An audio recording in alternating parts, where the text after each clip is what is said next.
Shuang-Min, welcome to the podcast, Kevin the Coach Experience. It's always funny because like we're just kicking it and then I just hit record and then I have to do that whole thing. But Shuang-Min's with me and we met from our Born to Lead community. So she's actually the second person I've had from Born to Lead. And so we're gonna be talking about some fun stuff today. And I kind of want Shuang-Min, I want you to kind of kick it off. So to give some people some perspective, Shuang-Min is lifestyle coach, but way more than that. A little bit of, I saw one of our friends in BTL call her a fashionista from her career in fashion and style. But I want you to kick it off, Shuang-Min, with kind of getting like straight to it, since I'm telling people they hear a lifestyle coach, maybe people don't know what that means. Like tell them how you got passionate about it and kind of, just run with that topic and let the people know, like, okay. Lifestyle. How did you get into it? Okay, so for me, like lifestyle, it's about, like a person who has every aspect of his or her life and engineered or designed in a way that's aligned to who he or she is. So because a lot of people who like hear the word lifestyle, they'll think about jet set, a lot of money, and then holiday all the time. That is like some stereotype about the word lifestyle. But for me, it's like I support my client to find their vision in each areas of their life and starting to live a balanced life instead of, because a lot of my clients, they are executives or professionals. So, in our modern world, a lot of these people, including myself, that we spend a lot of time in our office. And whenever we ask these people, what's your goal? Their goal is always career oriented. I want to get to that position in how many years and in how much money, and then moving to which company. But then they hardly spend time thinking about how about their love life, their social life, because their social life basically is intertwined with their professional life. So there's, and they when they got together, they talk about work all the time. So that's not, in my definition, that's not social life. It's just, right. It was like work networking, and if lucky, there will be some friends. Or like finance. Finance is like different from career because we earn money from career, but what's the financial goals? A lot of people talking about like finance freedom, but actually finance freedom looks different for everyone. Like some people want a yacht, and some people just want a small house for the family. So like all these are, for me, like put together, it's lifestyle, like really have a clear picture of each areas of life, what you want and how you are going to make it. And at the same time, feeling balanced. Because in situations that you can go from one area and then neglect all the rest of the area. For example, go for career and then you train your health and and a lot of people will think that if I want to go for a good love relationship, I need to train my career, especially for girls. Or if I don't want to work so many hours, so by default, my financial goal should be conservative, like all those trade-offs. And I don't believe in trade-offs.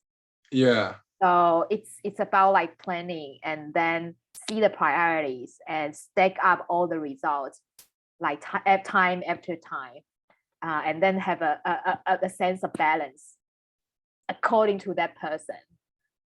So for me, that's lifestyle, and basically I support my clients to get these balancing things done. I love it. And I could tell, Shuang-Min lives it since I've been talking to her all year. It's so crazy. Like we've just had this virtual relationship. Yeah. She's all the way in Taiwan, she's planning on moving soon. We don't know where yet, but, and I've just seen the way you live your life. So Shuang-Min, you get up really early to surf. That's like, yeah, that's like how you start your day. Did you start your day today like that too? Yeah. Well, today's waves were too big, but still I got up early. Too big for Shuang-Min? I am a beginner, remember that. So, but even I don't surf, I got up early. Probably not as early as like surfing days, but then I went to the beach for coffee and did some meditation. Or I would like usually I would run into friends. We had some good chat, and then that's how I start the day most days. Yeah. I love it. I love it. That is, and I've told you, but to tell my audience, like every time I talk to Shuang-Min after she surfs, so then I'll be messaging her on Facebook Messenger. I'm like, I want post surf Shuang-Min. Because it's cool, you know, it's like you just did something you're really passionate about and then you jump on a phone call. So it's like I can feel that energy just being like inserted into me too. So it's really exciting. So now that everyone knows that Shuang-Min, what it means to like build a lifestyle and all this stuff, I'm sure I have a lot of listeners who are in corporate, you know, and in business and just working jobs and stuff. And I think they'd love to hear like how, you know, you're a badass woman. We got to be honest. I got some lady listeners that want to know like how you built your career, and because you had an amazing career, you know, in corporate. And so tell like the audience like how that went about and then how you became so passionate about lifestyle. I think they could probably tell where it's going. Like you're going to hit this sort of wall, right? You know, but tell them what you were experiencing in the corporate workplace. And well, I think I grew my background or the way I was educated growing up. It's very similar for a lot of people cross cultures. It's like I was educated or brought up telling me that you have need to good grades, go to good university, get a good job, be stable, and probably get married at some point of time, and then have children. And I was in a cultural background that there is attitude difference towards boys and girls. Even like my family wasn't that obvious, but I took those in when I was a little. So like I was very, well, I'm still am, but just different way. I was very, very competitive, and I wasn't competing with girls. I was competing with males like all the time through most of my life. So like I was like, I needed to prove myself that I can be successful in a career much better than most men. And all those things, like, you know, like the expectation of the society, of the family, like you have to be successful. And then in our society, the definition of success is actually very narrow. It's like title, company, salary, like your annual income. That's not set, and then the net worth. If you are old enough, people talk about net worth. So for like probably starting from I was 18 through the way to age of 30, 31, I was really concentrated on my career. It's like, I don't care about nothing else, but I have to, you know, like prove myself in a career. So like everything, like I still do, like I write emails annually to my friends because I have a lot of friends who's all over the world. So I like to update them like how I was doing in the past 1 year. Like seriously, every year, only up until recent couple of years. Otherwise, I was always talking about my goals or my achievements or what I did about my career. And of course, I moved up. I'm good. I was really, really good. So I moved up, and my last base was in China. I was in charge for a French company, like luxury company, for their market in like budget visual merchant, like display and then merchandise. But then, you know, with all the personal growth, I was working with myself, and then I also started in this sphere. I started thinking about what I want in life. At the same time, I need to have good health to keep up with that career because it was a really, really demanding career, like 12, 16 hours nonstop for a month. It's like just normal. So then, and I am a person with many interests. So that's a feeling within me, probably like 5, 6 years ago, like the career achievement is not enough for me. Not any, like it's not enough. I want more for my life. So I started to kind of finding how can I have more. So I started to plan my time better to get clear exactly what I want, because we all want many good things. But if we allocate like our time like into small pieces, I heard a term like time confetti. That means like all the time is not focused and it's scattered. Nothing can come out of those, you know, like we have to concentrate on things so they will grow. So on the process, like the first thing I work on is my health and fitness. So I started going to the gym. So imagine like already working 12 hours or more and then finding time to go to the gym.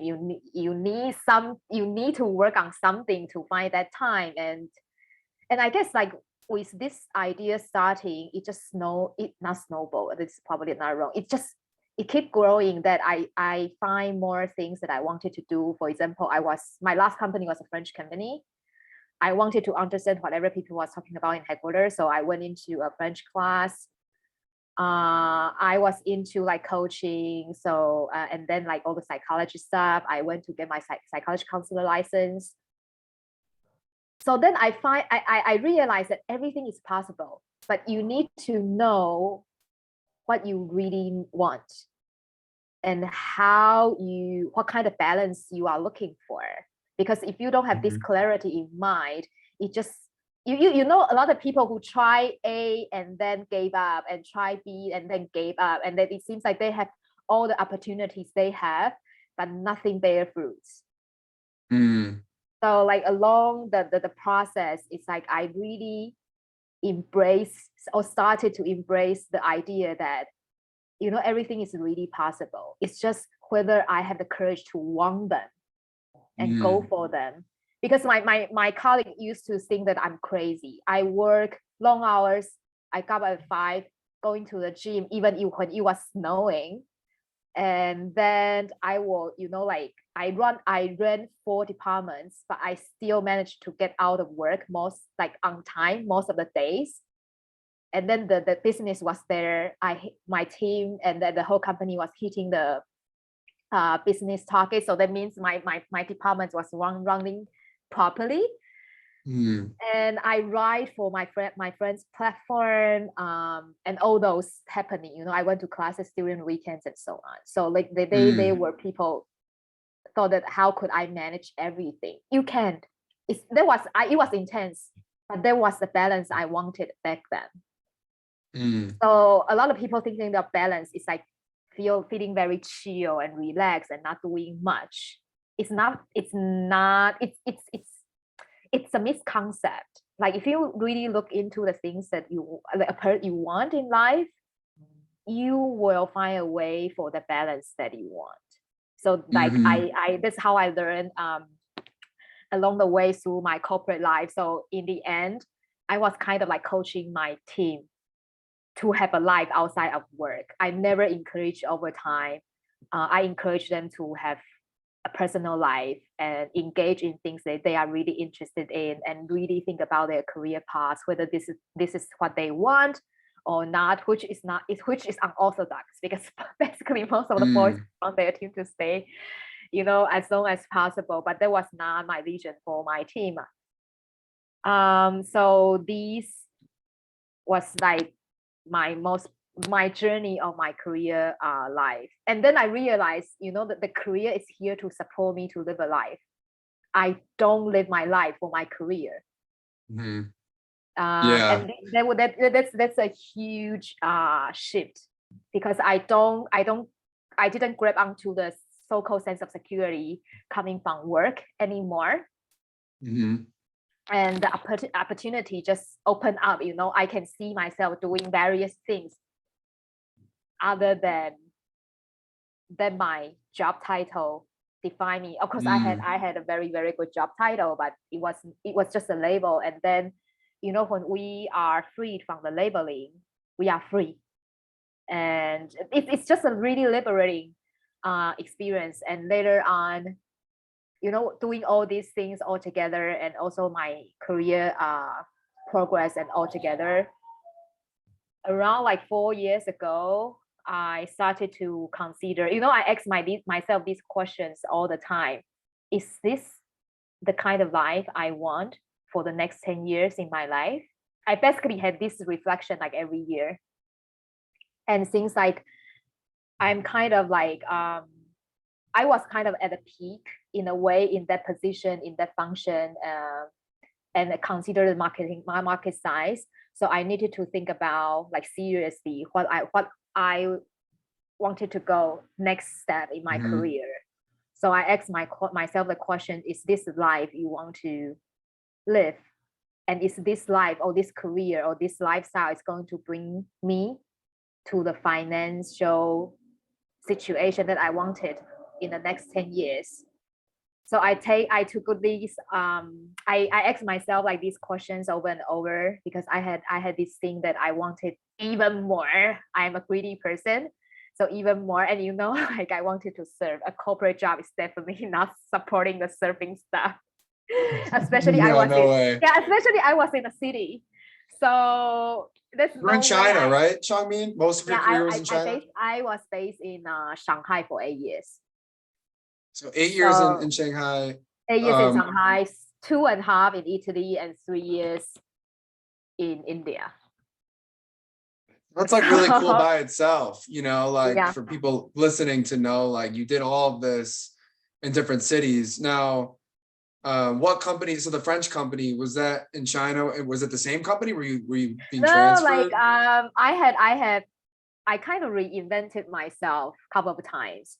My first career, okay, it wasn't a career. My first 2 jobs was in marketing, and at the beginning was with an Indian company expanding in Taiwanese or the Pan Asia market, and then I moved into IT hardware, laptop computers, still for Indian market with a Taiwanese company. And then I had a depression when I was 23, because I was so unhappy matching the social expectation of success. I was successful. I had a very good job compared to my peers just coming out of university, but I was miserable, like inside, like mentally. So I had a depression, and I found a way to get out of that depression. It was a long journey, like probably for 1.5 years.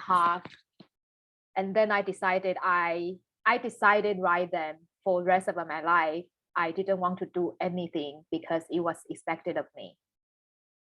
And being in fashion was a childhood dream. Like I was exposed to art since I was really little. So I like design, I like creativity, I like beautiful things. So, and then being in fashion was a childhood dream. So at the age of 25, I decided to go for it. If I didn't go for it, I would have never known whether I could make it or not. Right. So I decided to go for it. I moved from India to Italy. I was mostly based in Milan. So I was there for 2.5 years, and so that was the point, like 25, 26, that was the point that I officially entered fashion. And then through my network in Italy, I found opportunity in China. And I moved from, initially it was an Italian company, and then I moved to a French company. And that's how I built my last career in past for like 10, 12 years. Yeah. It's a lot of different cultures, a lot of different, like there's a lot going on there. I'm curious, like, do you think it was just your competitive nature from the get, like your competitive nature that was just driving you through this career path? Like, because you said earlier, and I get that vibe from you too. You're just you're so driven, that you were just you were gonna make it work, like no matter what. No, I mean, like, for sure the competitive nature serves me very well.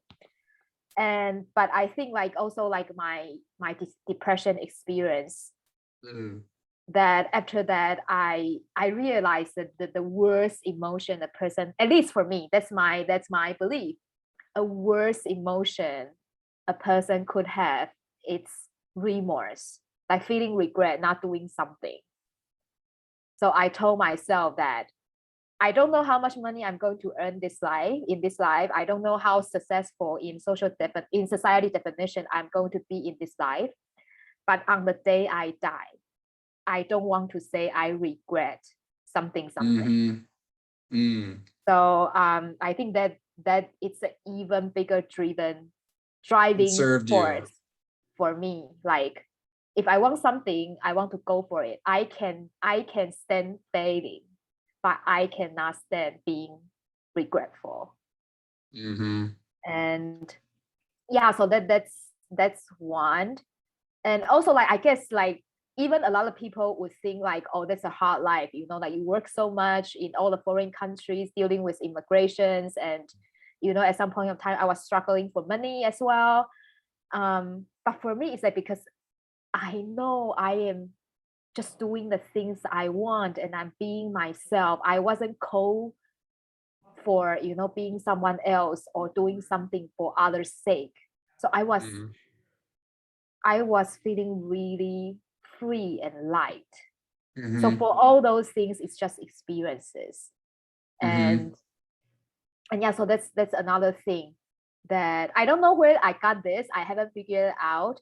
I don't like to waste time, because I think Mm-hmm. time is very precious. We have, every human being has an expiration date. We just don't know when. Mm-hmm. And my belief is that since I am in this world and I'm going to die someday, and when I die, I'm not going to take anything. I'm not going to take anything with me. Right. So I want to have fun, and I want to have maximum I can get, because that's my definition of fun. Mm. So I think that this I mean, people don't talk about that. I was really curious about that when I was really little. So I kind of explored this concept on my own through like also my depression, and later on some opportunities. So when I know that, you know, all these beautiful things like the title, the money, the house I'm going to build, I'm not going to take them away. So for me, it's a game. It's just a playground Name in of life. life. Yeah. So like, and then so I want to get the best out of everything. So I don't waste time. I don't waste time to do things because it's nice. I want to do Mm. things that I'm really passionate about, and then I can learn, I can experience, and I am a person who really look for new experiences. So I wanted to, I'm not saying that I never say no. Of course, there's a point that I don't feel comfortable or awkward or afraid. But I had this thing like in me, like I want to maximize my experience in this world, in this life. Mm-hmm. So I Mm. think putting all these together, they are quite powerful for me Mm-hmm. to, and I don't really see so-called bad things. I know I developed this thing that whatever we don't like or that's uncomfortable, it's just here to, you know, like Mm-hmm. give me a lesson or set me up to a better person that I need to be, so I can have better things. So like with this belief, it's very hard to put me down. Like of course I will have like really down time, but I wouldn't be down like for too long. Mm. Down Yeah. but not out. So I'd love to hear like if you were to, because I think we know most of the population, unfortunately, like it sucks. Like I think we kind of know that a lot of people are doing things maybe their whole lives, you know, that they don't enjoy, they're not passionate about, you Yeah. know. And I think we both know because we're in it and we talk to people every day like this that it eventually becomes something like kind of the older you get, the more stubborn you are, and the more you kind of Yeah. just you don't look at like you don't ask questions, you don't ask why. So Yeah. I'm wondering what it was for you that like has allowed you to always, well, one, if you're scared of doing something, because like probably 99% of things you do, like the average person would be intimidated to do that, you know, whether it's surfing or starting a business, coaching someone, you know, going back to your corporate career, like just all the things you're doing there, like what would be, I guess, maybe think back when you were younger, like what made you so capable of like taking on new and scary things, you know? Was it the remorse? Like you don't want to regret, it's so strong that you're like, I'm gonna do it Well, anyways. yeah, like I can share like experience when I had a depression, and then it got too much for me. I was at a point to tell myself that either you kill yourself or you try to, you know, like find a way to crawl out this shithole. Well, It's I luckily, intense. yeah, like yeah, seriously, I pray to die every single night. I'm not joking, for 6 to 8 months. And I think like for the grand scheme of the universe, I chose later to find a way to get myself back up. So I Wow. went to my very first personal development program, and in one of the scenarios is that we were kind of putting into the zone, imagine that is a world disaster, you know, in the movies, that the world is going to end and here is a boat. So only limited amount of people can go in. So now everyone needs to justify why do you deserve to go on that boat. So it was my turn. And you know, like the scenario, because the whole training, the scenario was so real. Like you are fighting for survival and you are fighting for to prove yourself. And the proving self is a very strong sense that we had growing up. We always need to prove ourselves. So like I stood up and I started talking, and like midway through myself talking, I realized all the reason I gave why I deserved to be on that boat is I had so many things I wanted to do, but I didn't do them. Wow. Like all of my reason, you know, like there was a shocking and terrifying realization about myself. Like exactly how many times I got to wait to really get to something that I wanted to do. And there were a lot of exercises. This is one of them that really shocked myself to the core. And of course, later on, the coach was asking me, so how much time you still want to wait to really get to the things that you want to do?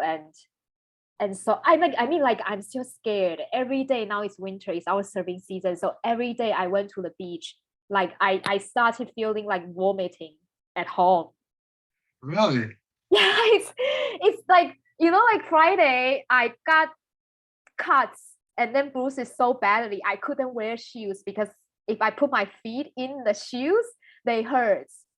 Oh my gosh. So it's I'm still afraid. And then, you know, like coming up talking on the podcast or reaching out to clients, and every time I got a new clients, I will, of course, I'm also afraid. Like I want to support that person, and then I will question myself whether I can support this one. They are like, we have this mental chatter running all the time. And but with that experience, I can't. I would rather sleep with fear than not doing it. That's one thing. And along the way of since then till now, I also learned that I'm a person when things got comfortable, I got uncomfortable because I know I'm not growing.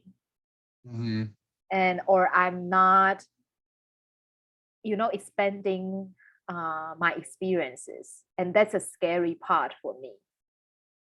Because like in a natural way, like we always grow and we slow down, and then part of us will die, and then we will grow out of that again. That's a natural cycle.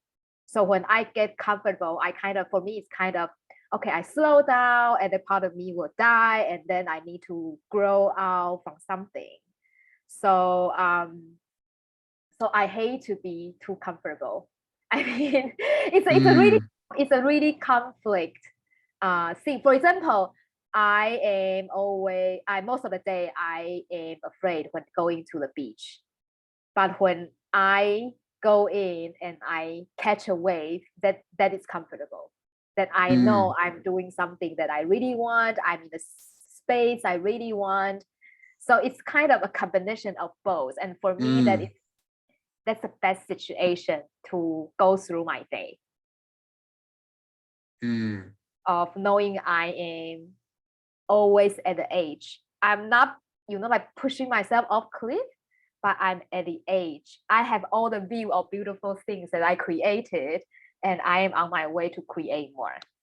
So this is also like I'm pretty aware that whether I am in my comfort zone too much, or not. It's just, I think like it become a habit, you know, like when things become a habit, Yeah. and then I see the benefits it brings, I'm more willing to do it, even it's uncomfortable, you know, like on the surface.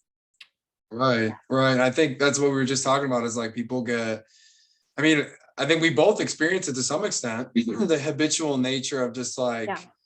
doing the same thing over and over again. I think Yeah. that's obviously when you work a 9 to 5, Yeah. that's a lot of time it could be that way. Excuse me, because I feel like there's just very few opportunities.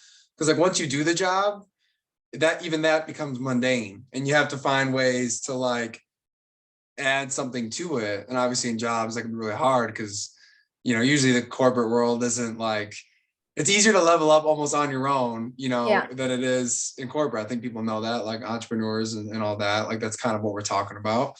So yeah, it is fascinating. I think also it's like for people listening, it's like sometimes your purpose and the things you enjoy, like those are, I think, kind of what you're saying, Shuang-Min, is those are the harder things to actually do. Like you're Yeah. scared to go surf some days, but then Yeah. once you're out there and then especially afterwards, you're feeling the energy of it, the rush, Yeah. like that's what you're doing it for. Like even like there's sometimes I'll do a podcast and I'm like just beforehand, it's like I'm almost like dragging a little bit, but then I'm doing it and I'm like I know I should be doing it. So it's like you almost have to like work with yourself a little bit, like let yourself know, Totally. like Yeah. yeah, like recently I made my own purpose statement, and now I try to like, instead of doing certain things or like going about planning a certain way, I'll just make sure those things in my purpose statement are like I'm putting activities that go along with that, Yeah. and then naturally like my days are better, my weeks are better, Yeah. my months are better. So there's a couple of lessons there. Yeah, it's like your purpose and the things that like you're scared of are typically the stuff that's like making you alive. So I don't know if you have any advice on top of that, on top of everything I've just said, on like how to like push through that, like that mind clutter and that fear to just do it. Is it just remembering how good it feels afterwards or during it? Is that kind of one of your things you're doing? I mean, like, because I talk about clarity a lot, and Mhm. your question just reminded me a conversation I had with an acquaintance. She told me like she was feeling foggy through her life. She wasn't so sure how the life would go. So I was inviting her, like really like book a call, like strategic call with me to see where she is. And then she told me like, but I'm afraid that when I really know what I want, I will realize I can't do it, or I am not capable of reaching it. This is actually, for me, it was an interesting opinion, but surprisingly it wasn't so uncommon. But then like let's get out the serious of the topic of like life purpose. It was too serious. Let's say today Yeah. we are going for holidays. We will never say, oh, I'm going for holiday, but I'm afraid to find out where I want to go, right? Yeah. I have to decide like, okay, this holiday I'm going to French Polynesia. So I can start finding information about French Polynesia, how I'm going to go, where I'm going to stay. So you have to know where you want to go so things can happen. But if you don't, you kind of, I kind of know probably it's New York or LA. Then it's like They're two very different cities. yeah, very different cities and on other side of the United States. So I would encourage to really sit down and find the clarity. Mm-hmm. And once the clarity, if you can like, and then if the clarity, the vision that you can like, one can emotionally engage. For example, I also have my purpose statement, and like I kind of copy them every day just to get it into my subconscious. And like when I copy them, I would smile, and then I would stop in one paragraph and started like visualizing, and I was happy, you know, I was engaged in that thing. And I know the more I am emotionally engaged, the more I'm willing to do for it. Mm-hmm. And another thing is that in our traditional sense, goal setting means that you should reach that goal. You shouldn't fail. But it doesn't work this way in life. We can Mm-hmm. set goals.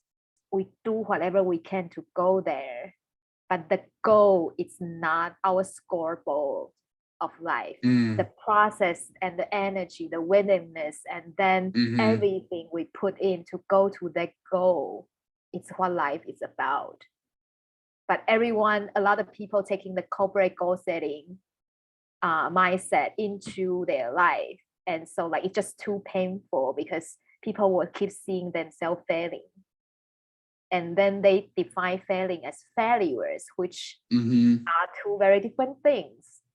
Right. So it's like really get the clarity and knowing that our job is do everything we can to get to that thing that make us so emotional. Mm-hmm. And that's it.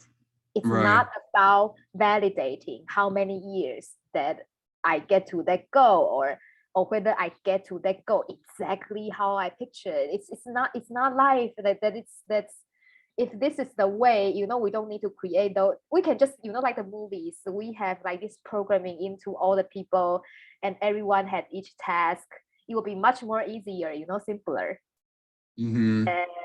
And then we don't need a diversity in this world anyway. We are just need to set up goals, and everyone's goal is and is like earning this X amount of money. So why do we need so many personalities and so many cultures and, you know, all these things? So that will be my advice: clarity and knowing Yeah. that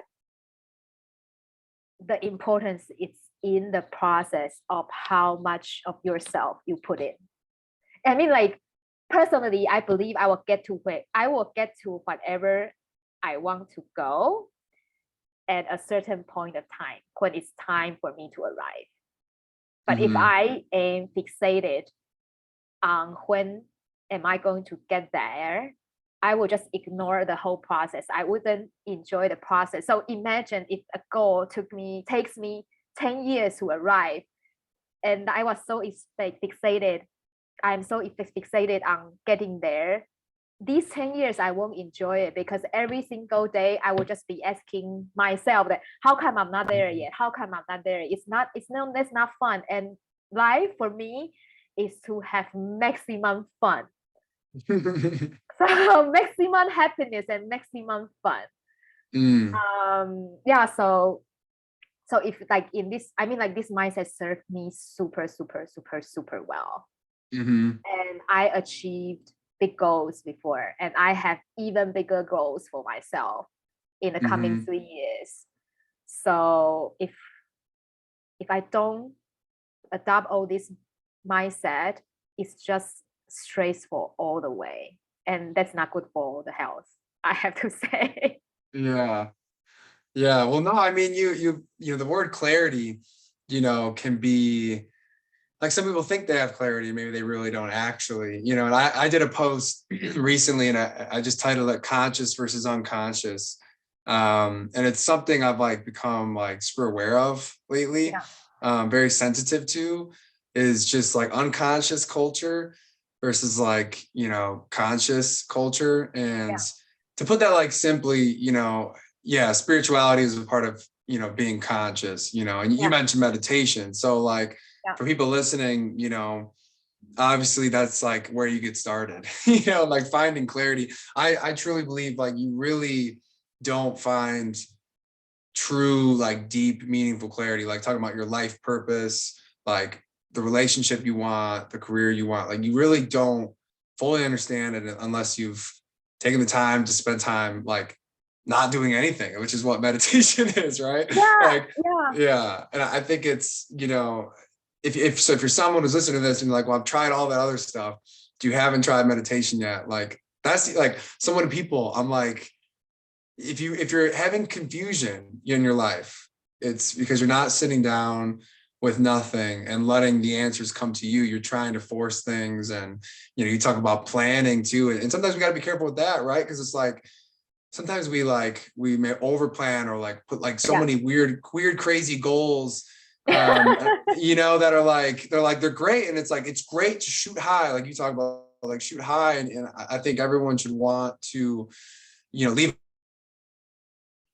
the legacy, if you will. And so something this year, I know I've told you before, like this year I've really, I think I tried to over like achieve and like really overly plan my days and my weeks and my months. And, it kind of made me experience burnout in a way, where now I'm like, I have my purpose statement, and if you have your purpose statement, you have what you should be doing. Like, I want to flow from a more intuitive place, like, so I kind of wanted to get what your thoughts were on like how you go about, since lifestyle coach, right? Like how you go about like your days and your weeks. Like, do you have an extensive to-do list? Like, how would you like go about when you're coaching people? Like, how do you let them know, like, is it from a feeling place? Like, obviously we have things that are on the calendar that we need to do. We can't just completely go free into the wind, but I'm curious how you go about it. I have to say, like, it took me quite a lot of time, at least much more than I expected, to switch from the pure corporate mode into my lifestyle right now. Since like, I used to work for 12, 16 hours. Then now, like for me, like 8 hours a day, it's like, I cannot do it anymore. So, on that. and then like surfing is an important part. And for, if I was the old me, surfing is play. And then I would judge myself, oh, you spend too much time playing, like every morning, 4 hours. What are you doing? Like, so so true. So like how now I'm like after almost 3 years, I am in a quite intuitive and flowing space. I block my calendar. For example, my morning, I call it self-care time. I can decide to sleep in, and usually it will be surfing. And after surfing, I want to have a coffee and chill with my surfer friends. So I don't want to rush myself. If I started booking my meetings at 10 a.m. So I will allow like around 5 to at least till like 9:30. It's my time. But most of the time, if I don't have a book at 9 a.m., 10 a.m., then I just like my morning, like 11, 12, that is my time. So it's flexible. And I make sure I am in a calm state of mind doing things for myself. And things that I think it's important for my spirituality, for my social life, and all those. It's just me. And then I only have 2 meals a day. So usually my first meal will happen between 10 and 12. So I have my first meal. I could read along with my meal. That's fine. And then I started my day around 12:30 or 1 p.m. depends whether I talk to people, till like 4. And at 4 o'clock, it's time to prepare for second meal. And if take the cat out of the picture, I will start like my work again around 6 or 6:30. Or 7 maximum, and then I will work into 9:30 p.m. Sometimes that's a unique, that's a unique like end of the schedule. That's So yeah, like because I want the morning for myself. So then it's different from like usually people will do have the evening for themselves. I don't mind, and the evening is quiet. So if I am in a flow, sometimes I can work till 10:30. I try not to pass 10:30, otherwise I won't have enough sleep since I got up at like 5, 4 or something, or around these hours. So that's my how my like time blocking usually look like. And I don't check messages usually in the morning, like Good for you. because like messages is like something Well, that's it for me, unexpected. right? Yeah, if I know like I'm getting on with someone that I will check, or I'm waiting for some messages, I will only check that message specifically. Right. I won't check other emails, messages, no. Because like messages, it's something unexpected. And our human nature is that we want everything to be certain, to be expected, so we can go into that calm state of mind. So like I did a comparison. If I started checking and replying, I started the day a bit restless. So I just don't do it. And sometimes I don't do it till the evening or before, I got a bit tired, about to prepare for my second meal. That's 30 minutes. So sometimes I'll wait even till like the afternoon and started checking. So anyway, I was a bit tired. I couldn't concentrate anymore. So it's good to do some random stuff. When you talk about to-do list, I have things written down, like what I want to do each day. And then I don't cram myself with to-do list anymore. It's just key point. And I don't expect myself to accomplish 10 things a day anymore. Because probably it's also because I moved out from corporate. So I don't have those like administrative things, small things I needed to do. So everything I do now for my work, I make sure they are on point. They are the most important thing to get things moving forward. And if I plan too much and there was something that I don't get to do it a couple of days in a row, I will ask myself again whether this is the thing I have to do now. Yeah. So yeah, I have kind of to-do list, but all my to-do lists link to first the vision statement. The vision statement you talk about, and then on the vision statement, of course, there will be, for example, like for me, now on my vision statement is my house, the house I want to build, my business, my relationships. So I will break down like probably 3 to 5 most important things that I need to plan and get to get these things moving forward. And so everything I do should relate it to these. Yeah, and of course they are yeah. So like if you look into my calendar, you will find like everything I do actually really fall into 3 very big categories. There's nothing, okay, other than washing dishes, we always need to feed ourselves, but like the work, the so-called work schedule, it's really falling into those big chunk of things. I don't, and you mentioned that a lot of people don't sit down to really take the time for themselves to think. So actually I allowed also huge blank of time.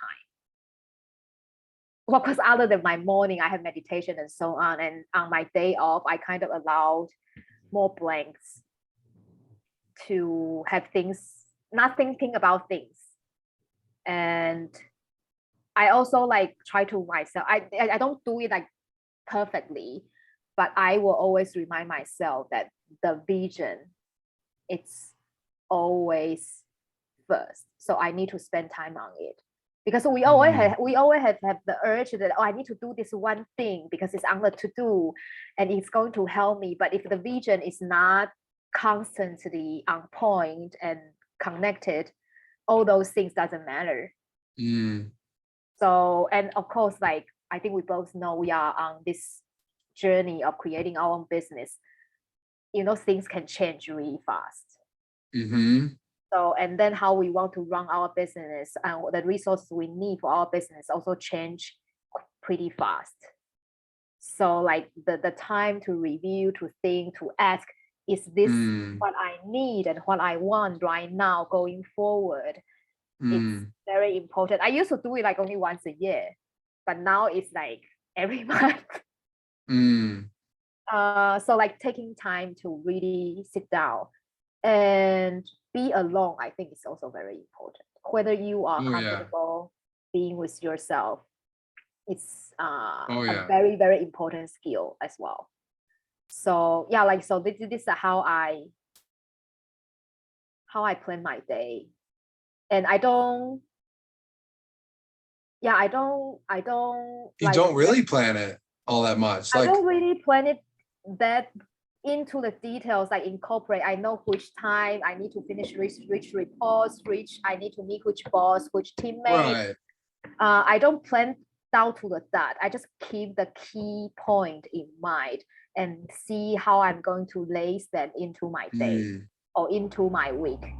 And now since my whole situation and all the project change so often and so quickly, I don't really do year planning anymore. For me, a quarter and then a 5-year vision, it's fine. So so one of my vision statement is till like April. So it was when I wrote it was 6 months, and then I have a vision of end of 2025. These are what I have. And then probably if things happen faster before April, I will have another 6 months vision. But then it's about time horizon. Like one is for the things that really get things really moving. One is a longer horizon. So it's kind of like Northern Star. Like that's roughly the direction I'm going. That's fine. And I am allowing also like all sorts of a possibility in, because if you plan everything down to the dot, there is no crack for possibilities. And it probably can work for corporate life because they are a big machine to tell us this is the goal of the company, this is what you need to do, we hire you to do this. But with the lifestyle I chose right now, that doesn't work. I tried and I got sick every time. Yeah, I feel you on that. No, the to-do list, and I'm very curious because I've been out for the past year of the corporate space, and I'm curious. And you say they work 8 hours, but we all know usually work like 6 hours. You got like an hour lunch, an hour of like breaks, bathroom breaks. But no, the to-do lists are like, me personally, like I had just a run-in with it. I know I already talked about it. So I love how you talk about like just intuitively flowing with your day. And this kind of goes back to being conscious versus unconscious, because one person will be like, that sounds terrifying to me, just to go into my day. That would tell me that person, you haven't taken the time to like, really get into spirituality, meditation, and these things to kind of like access, what is important to you, what makes you feel. And that's kind of what I wrote down from what you were saying, is like, pay attention to how you feel, like, because we make a to-do list based off of, sometimes it's our ego planning how we kind of want things to happen. Whereas a lot of the time, like, the universe has a little bit of a different plan for us, a little bit of a tweak in our process. But like from what you said, you can't go wrong if you're living out your purpose and you're living out your vision and you're doing the things you enjoy. Like, because if you're doing the things you enjoy, make you feel great, and you're testing your boundaries, you're making yourself uncomfortable from time to time. Obviously that always needs tweaking. Our purposes change, so I feel like as long as you're doing those things, like, we're going to have our goals and we're going to write some things down, our vision, maybe a manifestation. I'm curious to ask you about that too. But, but it's like, I feel like we don't want to attach ourselves too much because we change, it's like, holy crap, like, what if I don't want that? I mean, obviously, if you're really clear on your purpose right now, then for that person, it's, it's pretty clear that you can write something down and it's like, that's the direction you're heading. And that's amazing. I think for us too, we can probably feel confident with that kind of stuff. Maybe with some other people, like, they may not feel as comfortable or as confident with it. But I think like also one thing is that people are scared. They think they make the decision now, they need to stick to it. But it's not Right. like you can always change your decision, but just do it Exactly. consciously. I can Hmm. share the story of my own. It's that I told you like since I was really young, like the goal, the career goal is like something that I need to get. And Mm. so in 2000, I got to my career goal, like the ultimate goal that I set for myself at age 25 in 2017, I think. So I knew I was reaching that goal. It was like another, and it was just like company discussion to whether like I was going to get that. Mm. And then the day of the announcement, I was thrilled. Like it was a really quick career trajectory for someone to get to that position in our industry or in a lot of industries. I was thrilled probably for 2 days. And one evening, like after 2 days, I was in my apartment and on the sofa, probably watching some Netflix. I didn't remember. And then a question just popped into my mind. So what's next? Hmm. I freaked out because nobody told me that. Like when we growing up, like people will say, "Oh, if you get that, you are fine." So Hmm. I was like, okay, I already get to my big goal. I was earning pretty good money. I had a really good life, good apartment in Shanghai, and I can afford most of the things I want. So how come I am not satisfied? And Mm. asking myself that question, what's next? And like I'm a very reflective person, and since this feeling and then this thought came up, I started explore why I had this question and how this is going to shape me being in that position I dreamed for, and then the whole career path. And of course, I met more people along the way during my travel. I always meet people that I need to meet when when I was traveling. So I met some people in the next 2 years when I was traveling to different cities and countries. I realized it was like an official, like coming up on my consciousness, like being really aware that like goals are like checkpoints. It's Hmm. not it's not a finish line. Our finish line is death. And Hmm. before we reach there will be a lot of checkpoints. And the checkpoints we can choose to set it ourselves or that other people set it for us. There was always checkpoint, like listening to like you should get married or you should have kids. You should like out Mm. of school by now. These are the Hmm. checkpoint other people set for us. So for me, it's that till that point, I had been setting the checking point for us, and it's just that one was so big, and I worked so long, I forgot it's just another process of life. So when I embraced this idea that I started to, like I enjoy like my work, I love my previous job, but at the same time, I feel comfortable to think about my next step. I stopped judging myself being unsatisfied. I stopped judging Hmm. myself being greedy, or I stopped judging myself, not allowing myself to be comfortable, because I was in a it was like probably the most comfortable 2 years I had in my whole life. So without this judgment, I could really start to plan. So like, don't be afraid to write down like the vision of what you Hmm. want. Like Hmm. we grow with our life and our life grows with us. It's just make sure that it's a conscious decision, not because of Yeah. the expectation of others. And then sometimes we grow slowly, sometimes we grow fast. And if it needs to change, everything that every experience that we have getting to that goal is going to help us to shift to another vision that we are going to set. Like for me, like nothing in life happened in vain. Like everything in life has a purpose, whether we know it or not.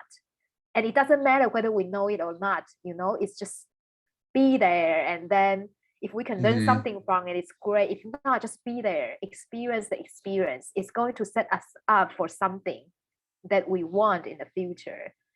So don't be afraid to write down the vision. It can change. It's your life. You have all the right to change it, to shift it, to overthrow it. Like, it's fine. And don't judge yourself to change your goal. It's fine. Like, we all had an experience thinking about, oh, I'm going to binge Netflix on Saturday night, and a friend called. We decided to go out, so no Netflix. It's fine. Yeah. The Netflix will be there when you get back. Yeah. And when people talk about vision, they also think about, oh, it's like something heavy thinking, something really big. But it doesn't have to be. It could be, you decide how I want to start my morning. If you never think about it, like thinking about how you want to start in the morning could be something that we're thinking about already. And then gradually you can plan your week, your months, and then your year. And it can start with one aspect. It could be your career, and it could be you have an important relationship you want to cultivate. So get clear about what do you want. When I say what do you want, it's not expecting the other person to do. It's like what kind of experience you want to create, what kind of people you want to spend time with, and what kind of experience you want to create for others. I mean, like, this is like mutual. We cannot keep taking and not giving. It's just not the way our life works. So start from there. It could be one person. It could be in general a certain area of the social life, or like health and fitness. So many girls want to lose weight to look good, and they have these big goals, or like very strict diet plan. Start small. For example, if you take too much sugar, cut down 1/3 or cut down half.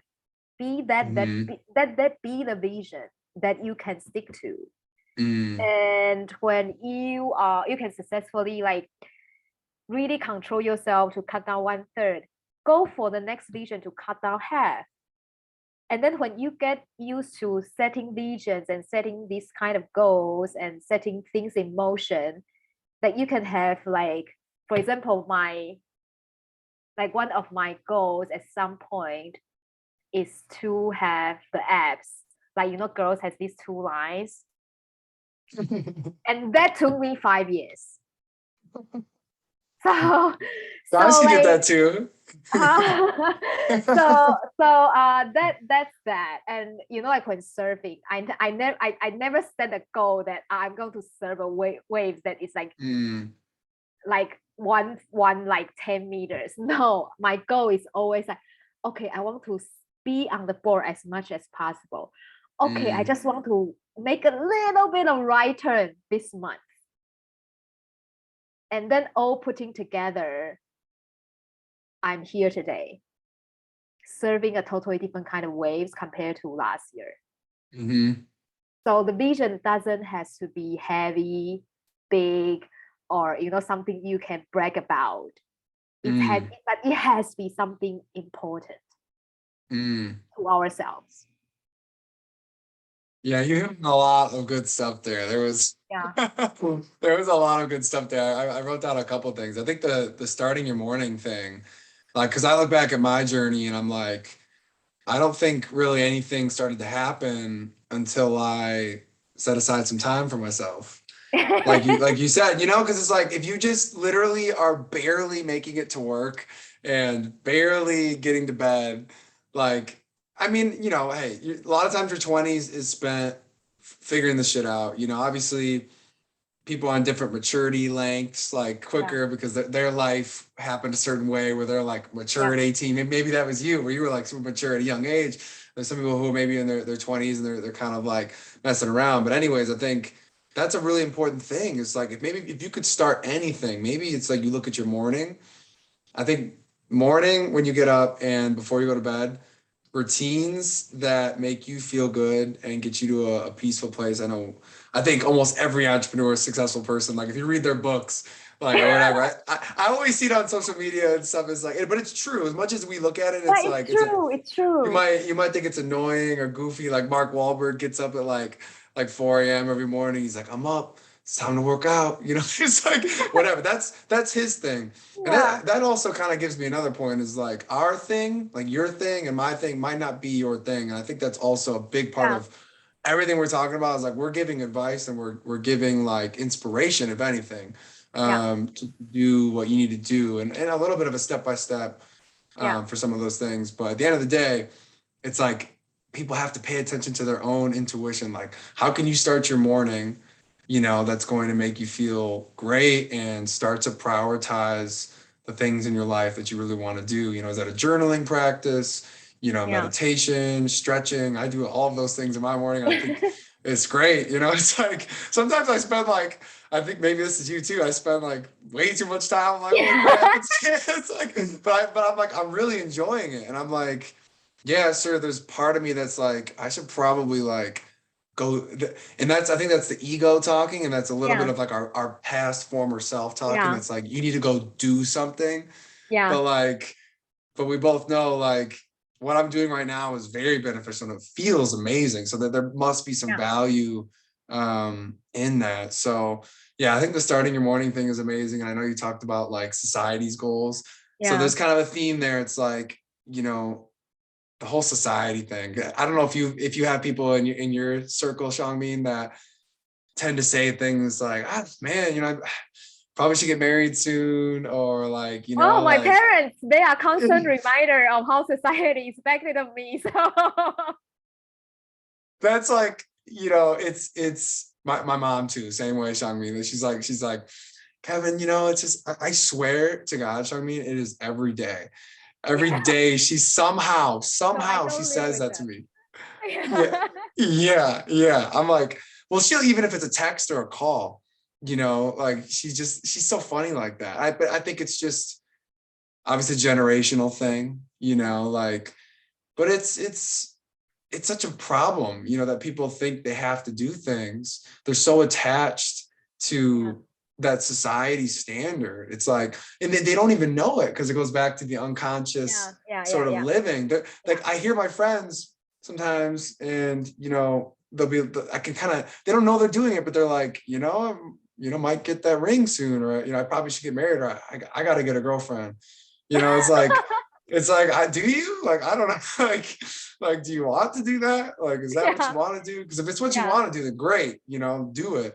But there's just like, there's a certain amount of money you have to make. I mean, I'm never going to tell anyone not to make money No, and I love want to make money. money. I Yeah. love money, but like it's like some people will just say that I want a lot of money, but what's a lot means?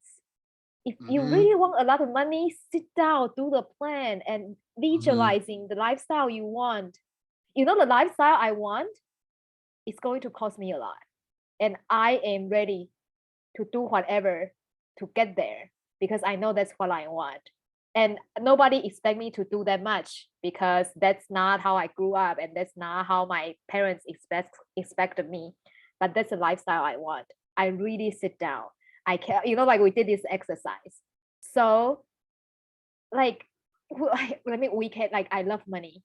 Money make miracles. But exactly how much money you need to make the miracle that you need, then it's like, I mean, like clarity is the key words of today. Yeah. Yeah. Like how you're going to go about it.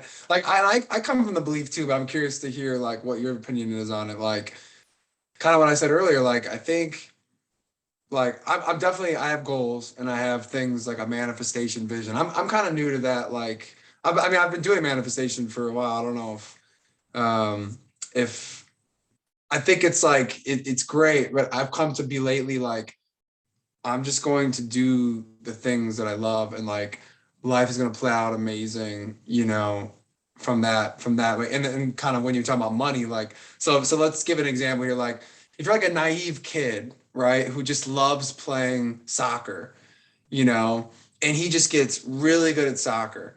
Like this kid, like, you know, it's not like he, you know, 7-year-old kid is like, you know, I mean, most 7-year-old kids aren't like, I need this much money, or I'm going to make this much money. No. But guess what happened to him? He literally, you know, he's the best player or whatever, you know, he goes on to be a professional soccer player because he just focused on what he loved. Yeah. And it became a significant salary paying him to do what he loves. Yeah. And I think that's like, it's really hard to rewire our brains because what you talked about earlier is like school, you know, society stuff. Like we get wired into thinking like, I got to get this job and specific task thing that I'm going to do marketing. I'm going to do marketing and I'm going to do sales, and we narrow our skills down. But not to say that's a bad thing, because having specific skills is amazing. But you know, it's like, yeah, there's this weird thing that happens to us. Like if we were to just be that naive, there's not like that. There's a lot we can learn from kids. They just do what they love. They don't like ask why they're gonna do it. Like they just do it. No. It's just I think like what you mentioned is also like very important. A lot of people will say, okay, this is also a big topic. Like we follow our intuition, doing what we love. And I'm not saying that so focus on what we love, then we won't need money anymore, because the reality is that there will be some people make it in a way and some people don't make it in a way. And let's leave the make it, not make it definition on the side, because there will be another discussion. It's back to how you can feel right and comfortable with yourself. For example, entering the entrepreneur journey, it's a squat for me, like financially. But my life quality bump up multiple times. And so like, you know, when I was earning that amount of money, I can have, you know, like I'm fine. I spend my monthly expenditure is matching that earning. And now my lifestyle, my monthly expense is matching my current situation. And of course, like there's other planning and so much on so much. So actually we can make do in whatever situation. We better hope we can. Yeah, just make do is that, again, it's a conscious decision. I know this is a squat. And people was thinking that I was crazy leaving that career, because for most of the people, the money I make, they won't make it for their life. So like people thinking that I was crazy. I even have friends asking me, oh, you're approaching 40. How could you, you know, just scrap all your financial security and then figure things out from the top? And like for me, I had this confidence I'm going to make it even better at a certain point of time in the future. It's just whether I want to make my financial security dictate all the decisions that I make for my life, or I am willing to take calculated risk and give myself an opportunity to take another big leap. And this is something that everyone needs to think about. I mean, like, I'm not saying that you have to do things like me, you know, like scrap everything 2 or 3 times in your life and starting over. But it's back to the big question, how you want to live your life. I wrote my obituary. Actually, I think about, like, you know, if I'm going to die, how I want to remember me. And if there's one person, at least one person in this world is going to remember me, how I want them to remember me. And for me, I want to be able to say I live a very happy, fulfilling life. And I have a definition, like my definition about happiness and about fulfillment. So everything I do is that. So like my fulfillment, one of the way that I feel that the fulfillment that I want to have is keep challenging myself. I always need to know that I am doing something I think it's challenging for me. That's my definition. But for some people, probably not. For them, fulfillment is to have a very close relationship with their children. Then that is what that person needs to work with. Yeah. Not me. So it circle back to, follow our intuition, learning from kids and so on. But in the end of the day, how we want to live this life. I mean, like if people, I don't know whether people at 20s will think about this, but as for me, I know like people at past their mid 30s and going for like 40s and then or over 40s, they consciously or subconsciously are thinking about these. A lot of people, especially like us, we are kind of, I don't want to use the word elite, but we have decent education, decent life standard. We are exposed to a lot of information. So a lot of people in a similar background, more or less, we are thinking about self-actualization, more or less, whether that person want to admit it or not. Right. Even more money, bigger goals, better life for the family. It's a way of self-actualization, of confirming self-worth. So when this question come up, whether a person is willing to have the consciousness to look into it, I think that makes a huge difference. I'm not saying you have to do it. Again, it's a choice. Yeah, I mean, I think, like you said, I'm blessed and I'm very grateful that in like a cryptic sense that I went through the traumas that I did that led me to my purpose, I don't know why me, or like why I was why I'm fortunate enough to, like, it's so weird to say I was fortunate to have those traumas. Yeah, I understand. Like, you know what I mean? Like I've had a lot of them in a short amount of time, and it's led me down my personal path of like relationships, like understanding dating and this dynamic on a really deep level. That's just like basically women have become my like passion. That's a good passion. That's a good passion. It treats me well. No, I love it. I love women. I love relationships. And but yeah, if I didn't have those traumas, I wouldn't have done it. And back to what you're saying, it's like, yeah, I hope like no one has to, I mean, but whenever you find it, though, that's your journey, that's your mission. So it's like, because back to what we were saying earlier, it's like we're all on our own unique individual missions. And the more you like kind of stay in your lane, per se, like the easier it is to like, because once you start comparing yourself, it's really easy nowadays because of social media. Like I've been guilty of it. Like I've been really guilty of it. Like every once in a while, I'm way more conscious of it now, but like earlier this year, I was just like, I'll be like, man, that podcast, like they're just, I'm not doing it like consciously. It's like, it's that chatter, it's that ego, it's that negative Nancy on my right shoulder that's like chatting and being like, look how good his podcast is and how many followers he has, and like just like that kind of negative talk.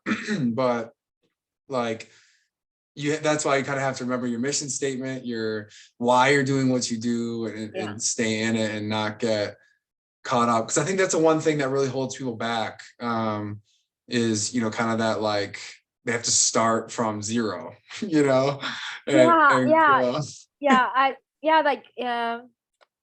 understand that's very scary. And also with like when we're growing older,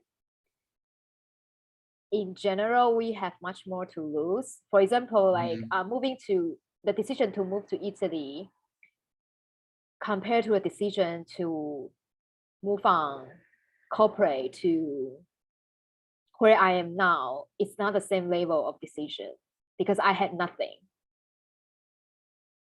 Right.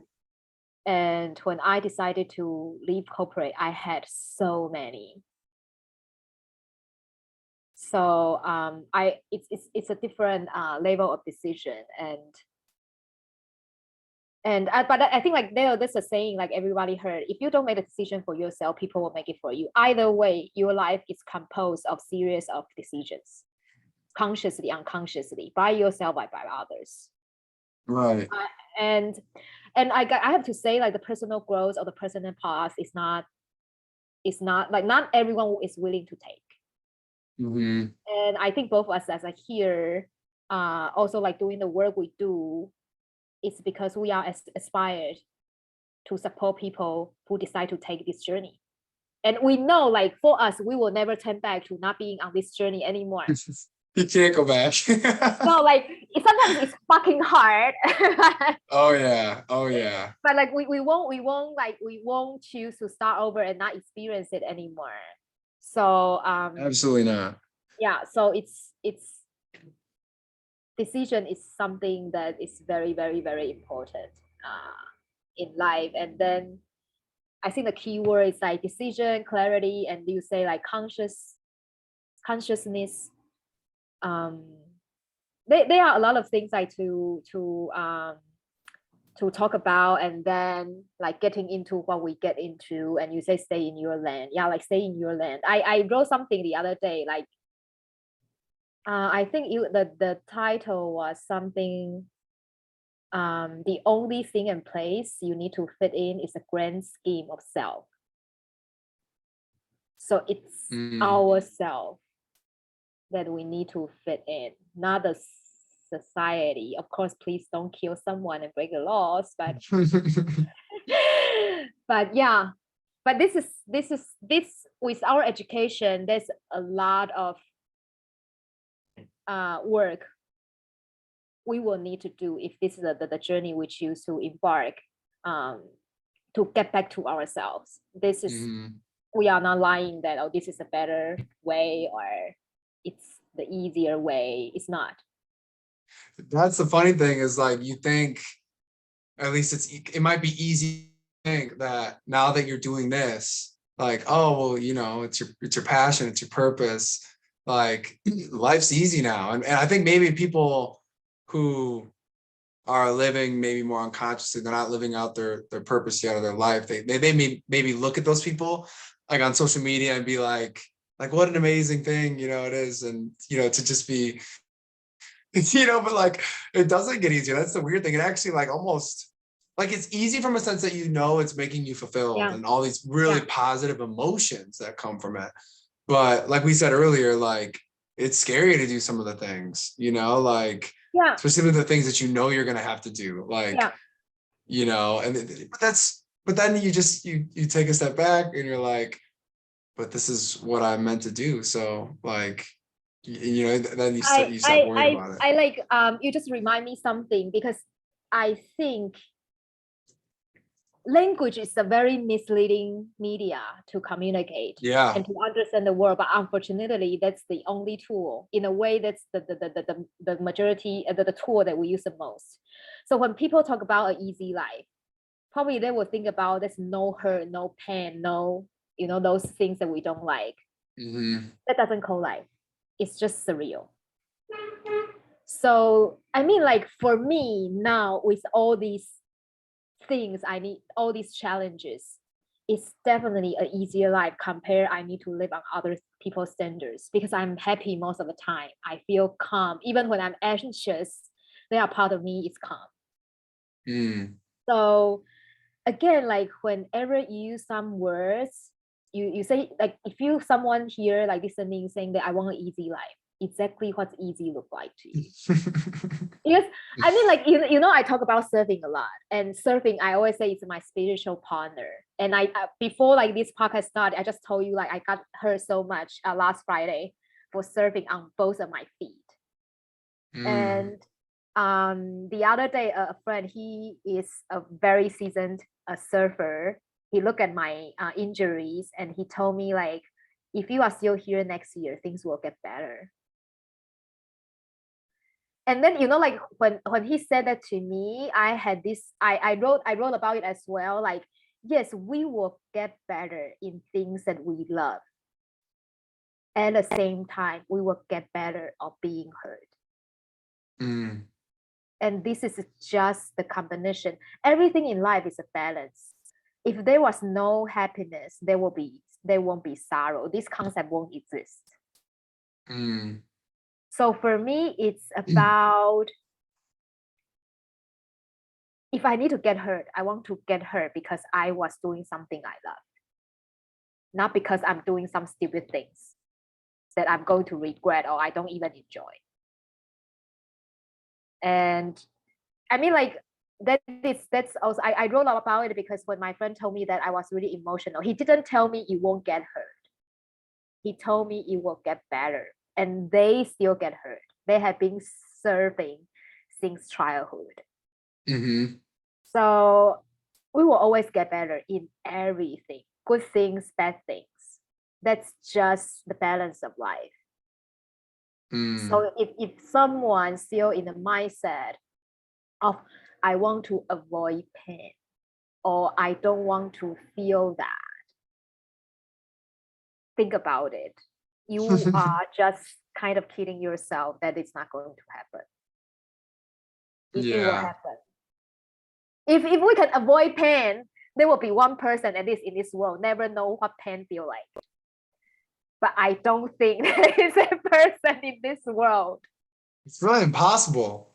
You Yeah, know, so like you're gonna mean, experience a little bit. Yeah, a little bit, like, yeah, like physical pain, mental pain, and all these. So Inevitable.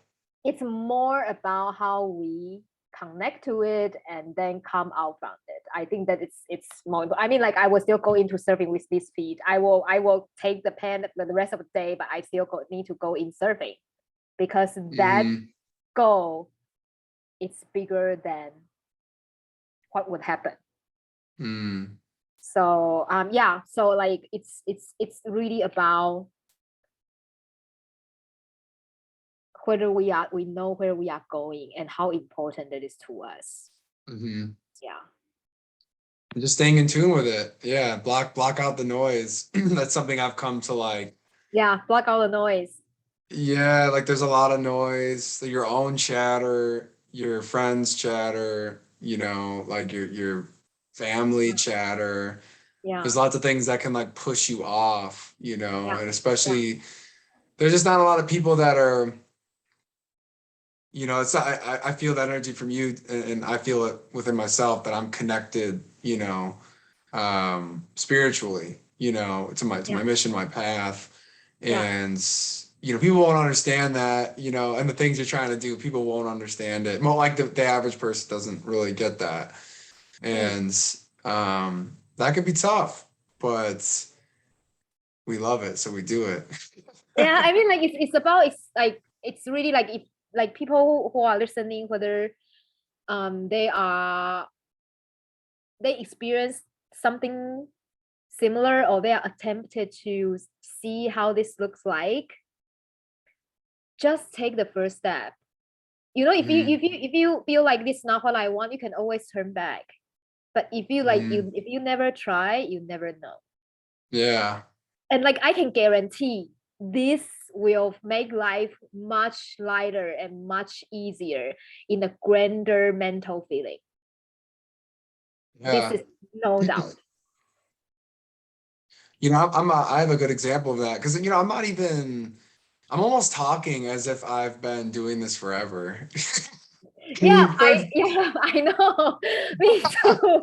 Me too. I mean, like, it just feels like it. Yeah. It feels like it, right? Like, because once you start doing it, it feels like we said, you're in line, you're in tune with what you should be doing. So then it kind of almost feels like you have been doing it forever, you know?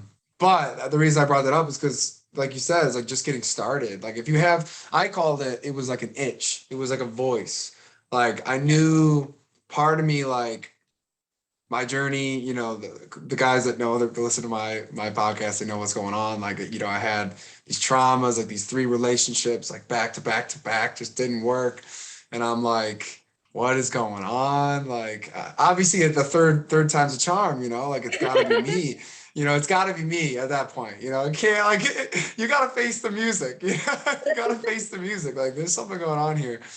And it's like, obviously I was very fortunate to find this book, this coach, and it's funny because like we have similar stories, and I think a lot of people are that way. They hit the wall, Yeah. and then they have to, like, you found a program, I found it, like we find these things to like just kind of get us closer. It wasn't like ideal or perfect at the time, and it won't ever be, you know, or at least it will get better. But to say like I started a year ago, no, over a year ago, 2 years ago, as like a dating coach. Now that's not really how I identify today, but I got started, you know, and there's going to be moments when we look back and we'll maybe cringe, like maybe some things I say in my posts on social media, like maybe 10 years from now, I'll look back and I'll be like, oh, it's kind of cringy, you know, but that's like, that's kind of the fun of it. That's like, you know, you don't want to be ashamed of who you are and how you're growing through your process. No, But and yeah. yeah. And when you say hitting the wall, for me, it's now I don't wait till I hit the wall. I have been having coaches over like past 15, 18 years because I know how quickly my life can shift to the direction I want, you know, help supporting me to embrace the maximum happiness that I want, much more Mm-hmm. intense or quickly or all those things. Mm-hmm. So like I usually when I talk to, you know, people, I will say like if you have a tiny little bit of, like you say, like the voice, the itch of feeling that you want more, Mm-hmm. then take it. Find a Yeah. way to take it. Don't wait until like our point, like I had a depression and then you have like, I don't know, 3 not working relationship. It's just back to back. It's just horrifying experience. So, you know, like, and when that happened to me, it was 15, 18 years ago. Nobody was talking about depression. Nobody was, you know, if you are a high Yeah. functioning individual, you are fine. You know, like if you are not happy, that's not a problem. And so like, but now we are in a time that we can openly talk about it and openly Mm-hmm. looking for solutions. So look for support, look for peers, and look for, you know, like the people that you are aspire to, and then be with them, work with them. It's I mean, like I don't think that I will live a life without coaches anymore. They are just so Yeah. important and they expand my mind. And the better we can use our mental faculties, the better life we can create. Mm. So yeah, that it's like my friends always like surprised how much investment I put in to hire my own coaches. Yeah, it's crazy. Like when you make that shift to like not spending your money on stupid shit. No, That's like the first no, thing. That's the yeah, first thing you kind of realize. Like when first I think first you figure out yourself. Like if it's an emotional trauma you went through. Most people, it's like like I said, we hit the wall. Maybe some people aren't facing the wall yet. They're not realizing that they've already hit the wall, but they keep going.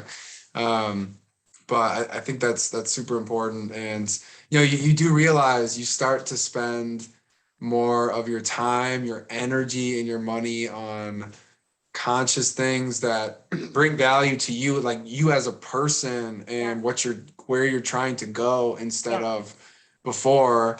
I mean, shit, I probably spent like 1,000 a month at the bars, like in like restaurants, you know, like yeah, I can't even imagine, like I can't believe how much money I have from less money that I used to make, you know, from yeah, like yeah, just from lifestyle tweaks and lifestyle habits, like yeah, not being a degenerate, you know.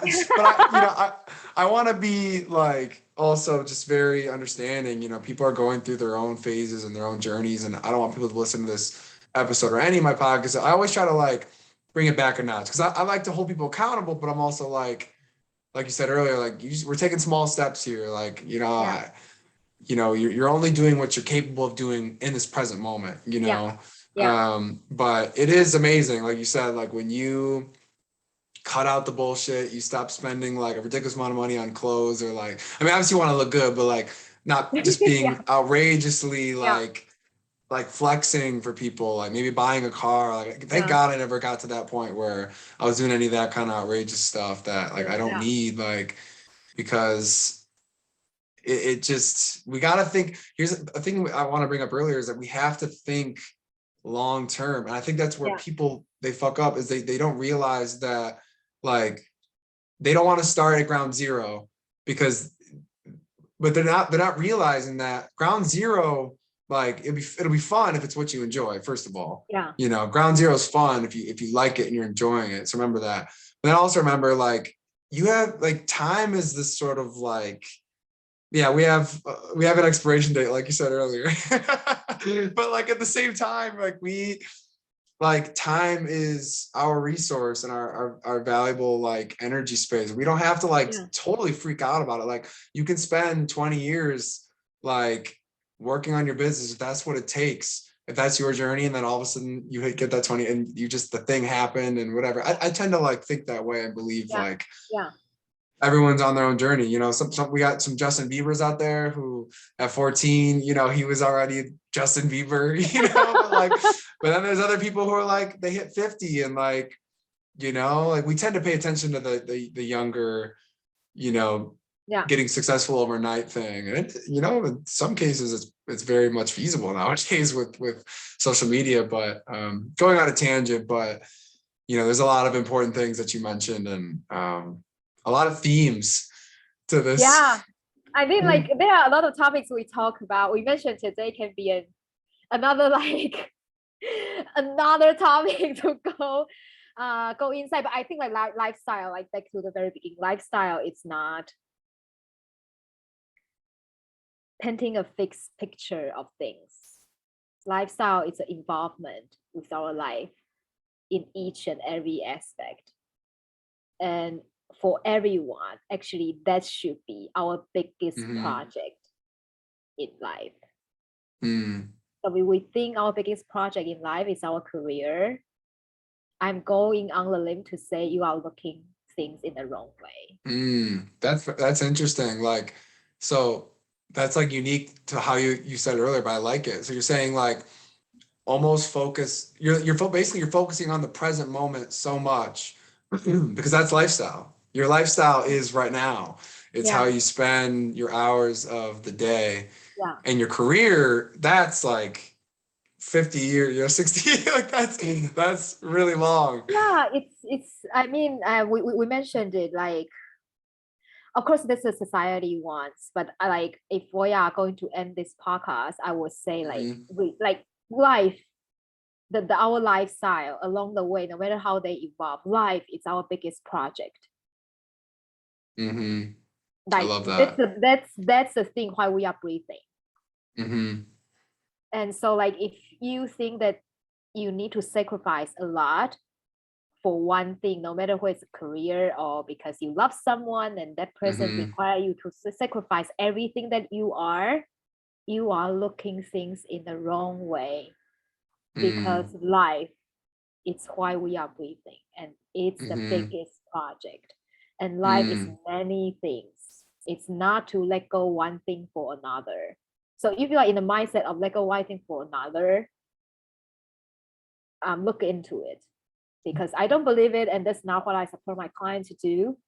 Right. And it's not a happy way to live life, feeling that we are always sacrificing something we love or sacrificing ourselves. We should be prioritizing those things. And it's super fast. I really like the way you put that. Like, lifestyle is more important than career, because it's like, I had a quote that I wrote down recently. It was like, how you spend your days is how you spend your life. Is that how it goes? Have you heard that quote? Yeah.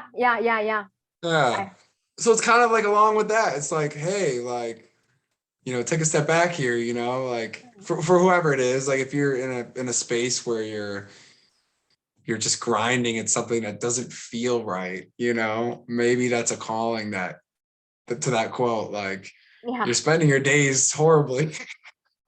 So you're going to make a horrible life. I know, like, I'm not saying career is not important. It's our sense of achievement and so on. It's just course. What I'm like emphasizing is the feeling whether you are sacrificing or you think that's the only thing. I think this is like we are here really inviting people to think about. Yeah, because I feel like if what you're saying is like if you figure out your lifestyle, it's almost like it figures out your career. Like it's like, Yeah, that's how I took it. That's why that's why I thought it was so great. yeah. So I had like a fun, like lighthearted idea for like, I don't know, the end of the podcast, but for like maybe this like next 5 to 10 minutes. Yeah, Because tell me. this is a dating and relationships, podcast, but this is, like life coaching too. But I'm curious, like, how do you look at dating? Like, what is, I guess we can almost relate it to women right now, like being, an entrepreneur, like, how does dating fit in your life and how do you look at it from your perspective, maybe different from how other people, maybe your friends look at dating, and yeah, maybe if you can offer some tips and some advice for some of my lady listeners, because I don't think they want to listen to me. Like I think I share with you like the dating or love relationship topic. I have been exploring it for a long time, and honestly, I didn't see any point of getting into a relationship with someone before, because I am a very self-sufficient woman. I have everything I want, to a point that I don't know why I need to involve another person. So I need to even spend time to take care of that person's emotion and schedule, so on. Like I was before, at my like 20 to 30, I was in a zone of I don't want anything to slow me down. I just want to like charge and get into my goals. But I was clear that it's my conscious decision. I decided I don't want to allocate time for relationships. Of course, I pay my price. I met some nice guy, it never worked because I wasn't in that zone. Right. And over time, I get into the space of asking myself, okay, what does dating or romantic relationship means to me? Obviously, as I say, I'm not giving up any experience about life, and it's an important experience about life. So I also like spend a lot of time, seriously, it's a lot of time. I even read books in like the history of romance, and then like what kind of like relationship is out there, the mainstream, non-mainstream, and so on. Like I explore a lot to really, like ask myself, okay, if today I want to get into a relationship with someone, even decide to build a life with that person, why do I want that? It's not that I need it. I know I don't need it. I'm fine taking care of myself, and I have a lot of good friends. So I ask myself why. So I mean, like, I know, like, as females, we got rushed. Like, there are certain time that we need to date, and sometimes it feel like if we don't have a boyfriend, we are a failure because we are not attractive. If anyone feeling this way, I would suggest and invite you to come back to yourself first. Because for me, my love relationship, my best and first relationship is always with me. And in my sphere, or I think like a lot of people would believe, our relationship is a reflection of ourselves. So if you don't have a good relationship with yourself, there will be something coming up in your other relationships, including your romantic ones. And so like if you feel like the pressure and feel like you are a failure not being with a man or attract a man, come back to yourself. Learn to love yourself first and explore what does it mean to love yourself. Do this work first. Don't rush to go to another guy. It will not work because you don't love yourself. And if you don't love yourself, you cannot receive love. And like we know the those relationship.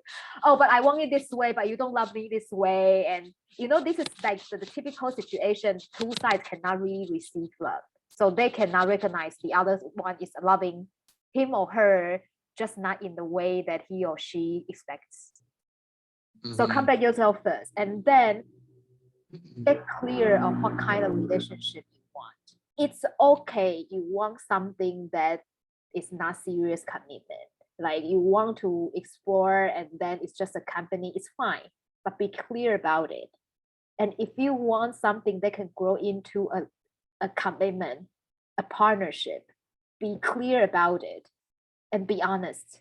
There are so many relationships fuck up. It's because the person was saying all those right things and get the other side to believe that is also what like the mutually want. Yeah. Like, be clear about it. There was nothing wrong. Like, and then like I have friend who is polygamy. I appreciate that. I dated a polygamy and it didn't work out because I know that's not the kind of relationship I want. But when I was with that person, I was happy. But we are both clear this is not going forward. So it's fine. So be clear of what kind of commitment you are looking for and be clear about what kind of people you are looking for. I know like there are a lot of way people say that, oh, come on, you are almost 40 and then like don't have those like, like standards. It's just impossible to find that person. Like for me, it's that I would rather not finding that person and then settling down in a relationship I know in the long run. It's not going to help. We are not going to elevate each other's life. That's the relationship I'm looking for. But if you are looking for a company or who will pamper you no matter what, be clear about that. It's okay to want that, but be clear about that as well. So like I have a long statement of my ideal life partner. Of course, I don't go out and just, like the first time I met that person and start checking the boxes. But when I was developing... You don't get it out? Huh? You don't get it out and look at him on the date? No. How else are you going to know? You got to be like, okay. It's imprinted in my mind. No, okay. So like I'm clear what kind of person I'm looking for. So when I was meeting new people, I am conscious of how this relationship evolved. I mean, like with another person, no matter whether it's romantic or non-romantic, we are two individuals from very different backgrounds. If this relationship is going to connect, going to build up, going to last, that means we are growing into someone that person is looking for. So for example, I am exploring the potential with the person I meet, and I have intention to explore whether it can become a romantic relationship. What I look at is not strictly ticking the boxes. I am more into exploring whether there's a possibility for us to grow into that person that both of us want to be with. And for me, that's important because if you can't grow, the relationship will become stagnated at some point. But I want a relationship that grow, that evolve with our life. So that's what I want. I'm very clear what I want, and I know like I'm not making my life easier, but that's what I want. You can't sell yourself short. No, but the thing is, like with me finding the purpose why I want to be with someone and why now in my life stage I want to spend my life with someone, I want to create a life with someone, no longer like I'm moving out of the mindset of I want to do it alone.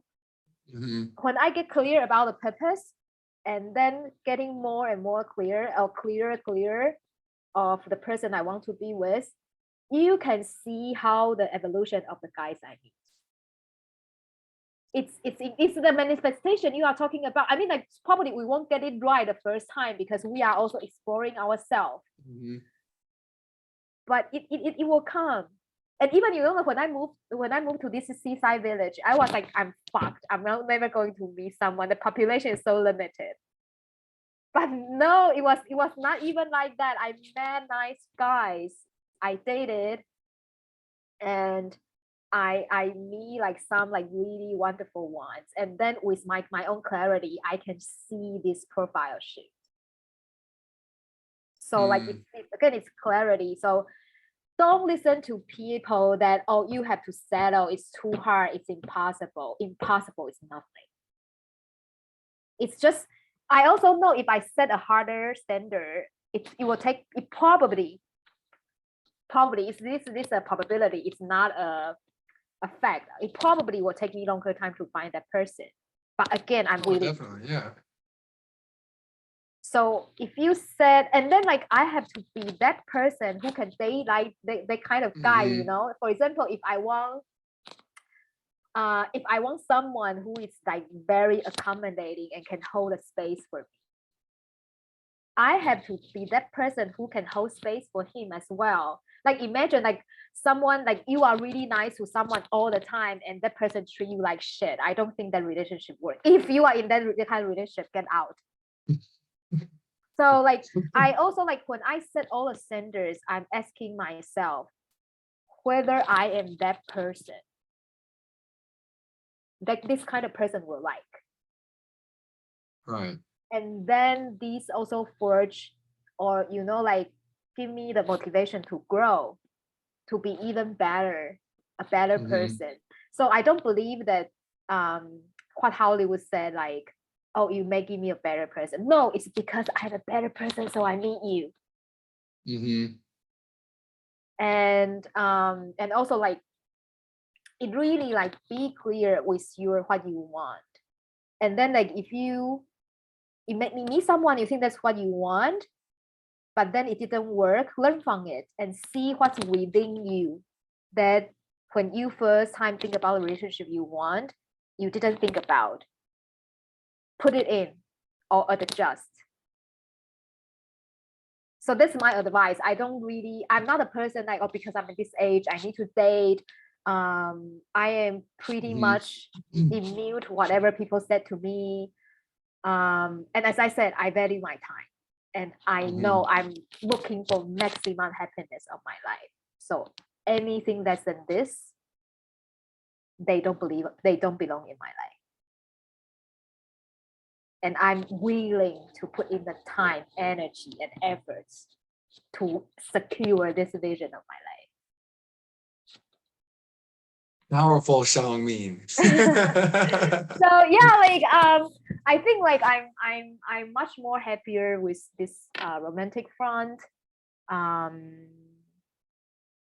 Ever since like I find the purpose why I want to spend my life with another person and get really clear of what kind of people I'm looking. Oh, what definitely.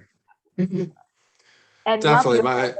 love yourself. Yeah, the relationship with yourself has to be key, and that should be well before any of this other stuff happens. And no, but you're speaking a lot of things I've been preaching a lot this year. That the theme for this year was being conscious and intentional. You know, for me personally, and in coaching my clients in the business, and it's so important. And I think I talk about with some of my friends, some of the guys, is like, and this is advice for anyone listening, is that, you know, the more, especially the older you get, the more mature you get, the more you grow, yada, yada, like the person you want gets narrowed down to potentially this tiny percentage of the population. Not to freak people out, but like, it's just it's a patience thing. And obviously you, just like your career, how you make moves in your career to put yourself in a position where your career is going to be successful. You like to go to places where you like the people there. The same thing with finding your partners. When you know your partner, you can go closer to the areas where that person might be because they have those interests. So yeah, I love what you said. You gave me a lot more than I was anticipating in that area. So I want to finish on like a little bit of a lighthearted note, because you know, I think it's fun. So if you could share with us a few, because I was going to ask you, you brought it up anyways. I was going to ask you like a few qualities of the ideal man for Shuang-Min. Like what is maybe like the top. So I read a post recently. I'll let you think while I'm talking. I read a post recently that had like the 6 qualities, and a bunch of women like voted on it or whatever. So I'm curious to hear maybe what you don't have to give me 6. Maybe if it's like whatever comes to mind for your top 5, top 3. Okay. qualities. So first he has to be a surfer. It And shows how much you love surfing. Like, I love that. I mean it's really I mean I mean, like, you don't have to explain it. You don't have to yeah, explain it. I was so it just has to be observing. but you know this is evolving is because I'm really into this. This was not on my list. So like it will evolve. Mhm. This also evolve. So like he has to be a surfer. He has to be someone who can engage in conscious conversation. He knows what he wants in life, or he's willing to explore into a deeper purpose into his life. Mm. He loves me a lot. And then okay, let me define love. Oh, this is hard. With a surfer, conscious conversation has purpose.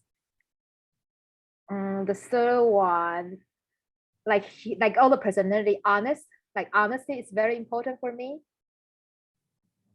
And And he's 6'6". I have this whole experience appearance. Yeah. Good. Yeah, I think you should. Yeah. Yeah, like I also have like the height, the build. I have that as well. And honesty is important. And he is willing to support me being who I am. Mm. Yeah, because as you say, narrowing down, like my friends like to joke, there's only 1% of men in the world if even have the guts to come talk to you. So it's a very small population. So yeah, so I think like these are the most important ones. I have, of course, like share common values, like my values for lives with freedom, love, connection, contribution, and excellence. I would want to date someone who has like similar ones. I mean, like, of course, achievement, these are all fine, but like common values, common visions towards who loves to travel, who is willing to travel. This is important. Have a similar worldview. So probably the background, like multicultural language background. If this is a plus, because usually I found like people have to unify, have like only single background. We don't, that's like no conversation. So There's the required qualifications. That's on the preferred qualifications like in the jobs. So yeah, I think these are the most important ones, like surfer, conscious conversation, support me as who I am, can hold space for me, honest.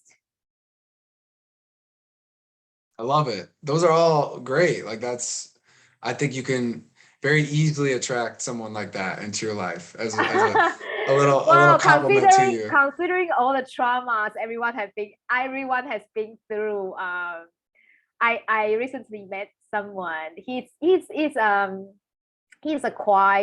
a really gentle guy. Like a lot of things I like about him, but you know, like we all had our experience when it comes to love. And just by talking to him on random things, I can see. Well, I'm a coach, so I can see what he's like holding back. And then if I really like this person, it's up to me whether I give him the space to come up on that. And of course, like it also depends on how much I like this person and how much time and space I'm willing to give to him. So this is all into the combination of whether this is the person that matching what I want. So there's also that we all have our past, and there are something that terrify us, and we are afraid that will happen again.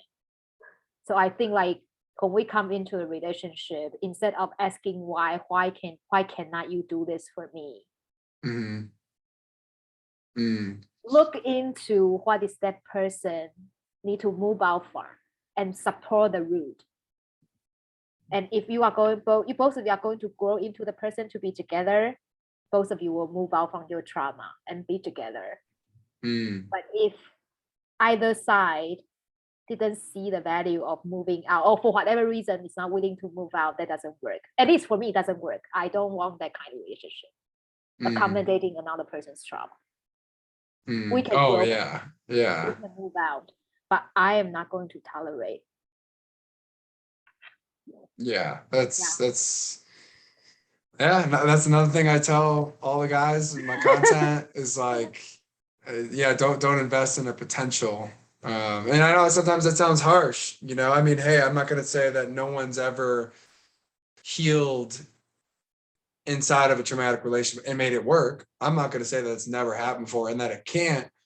But if you can help it and you could consciously choose someone who is already whole and already healthy and you guys can grow together, I think that's definitely Yeah, just ask yourself, do you yeah. want someone who has this intention so strong to be with you and willing to heal him or herself? This is going to be a strong relationship. Instead of, you know, like what Hollywood said, you complete me. We are completing nobody. If we are not unto ourselves a complete person, we are not completing no shit. No, not at all. Not at all. I totally 100% agree with you on that. Last thing, Shuang-Min, in 30 seconds to a minute, describe your ideal date. And if it's like the whole, it's got to be fun, like a whole day thing, like a whole day thing. Oh my god. I'm an easily pleased person. My ideal day probably will be going for dinner and then have good conversation, good food, and then going for a walk, like at the beach. Anyway, I like walking, so it's like a long walk, and then we can. I mean, I like to talk. I like conversation. Long walks on the beach, huh? Here is like easy. So have a walk. I mean, I would love him to pick him up, go to the place, and have the dinner, and have a walk, and then take me home.